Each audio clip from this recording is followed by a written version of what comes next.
starts with breaking news. We begin now at 4:30 with a local hospital on lockdown. We're learning someone threatened to shoot at CW Richmond Community Hospital. Visitors, hospital workers, volunteers all had to evacuate. The lockdown put in place around 10:30 this morning. We're still working to learn more details about that threat. So our Jasmine Turner is live at the scene. She's going to have the very latest updates on the news at 5 on NBC. Let's take a live look outside now, where we're seeing another day of scorching heat and humidity. It's feeling like the triple digits for the third day in a row. That's why today is the first alert weather day. Let's send it over right now to meteorologist Megan Wise. Megan, how long is this going to last? Well, we are going to be in the triple digits for at least the next several hours. Coming up here in just a couple of minutes. Brent? Megan, stay close. It's a tribute fit for an American hero on what would have been John McCain's 82nd birthday. Tonight, Arizona is saying a final goodbye to its longtime senator. Family, friends, and constituents gathered this morning at the state capitol to pay their respects to the war veteran. Now, this is just the first of many services happening over the next few days. Karen Kafa is in Phoenix with the details. John McCain. Thank you, Karen. Now, there is another ceremony just before 11 Friday morning at the Capitol Rotunda. The National Memorial Service will take place Saturday at 10 a.m. at the Washington National Cathedral. And NBC 12 will be live streaming both services on the NBC 12 Facebook page as well as on our news app. Now to Detroit, where the public viewing for Aretha Franklin continues for a second day. This is at the Charles Wright Museum of African American History. The Queen of Soul died August 16th at the age of 76. Now, her funeral will be held at the New Bethel Church on Friday. You can watch that service live on our NBC 12 Facebook page and on our sister station, Bounce TV. That's channel 65.2. Coverage starts at 9 a.m. and her funeral begins at 10. Hurricane Maria is now the deadliest U.S. natural disaster in more than a century.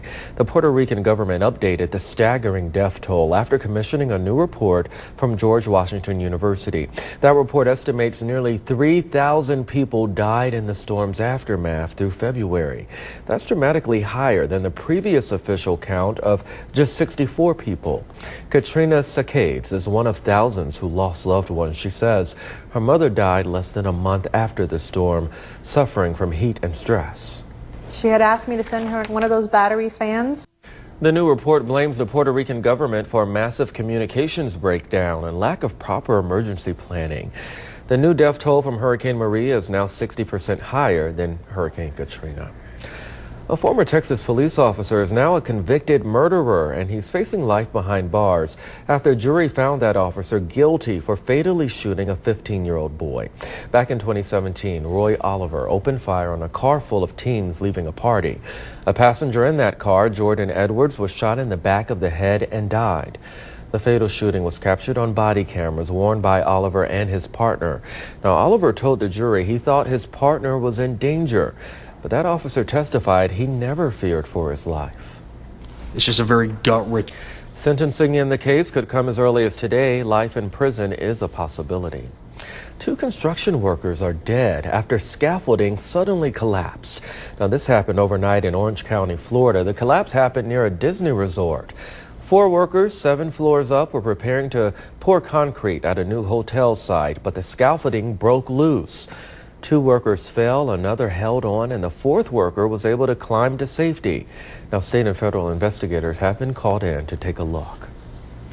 Some late season primaries in Arizona and Florida give us a look at what's to come in November.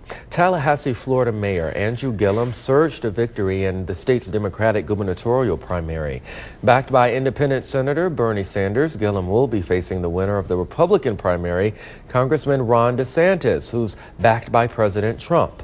Meanwhile, in Arizona, Congresswoman Martha McSally won the Republican nomination over 2 hardline conservatives in a race to replace retiring Senator Jeff Flake. She'll face Democratic Representative Kyrsten Sinema. Senator McCain's seat in Congress will be filled by Republican Governor Doug Ducey. Right now, fans from all over the world are remembering Michael Jackson on what would have been his 60th birthday. Now, the king of pop was on the verge of a comeback when he died in 2009 from an overdose. He was just 50 years old at the time. Jackson's life and career are being celebrated today with a series of events, including free tribute concerts and fan festivities at the Rock and Roll Hall of Fame. as well as a Las Vegas party being thrown by his estate. His 3 children will be there, along with his brothers and several celebrity guests. As the nation struggles with a major opioid epidemic, mental health experts say they have found a new way to kick a painkiller habit before it even starts. So find out how hypnosis could help coming up. Plus, getting into a steady sleep routine is tough, but did you know your diet can play a role in how much shut-eye you're getting? We'll tell you which foods will help you sleep a little easier and the ones that keep you up right after the break.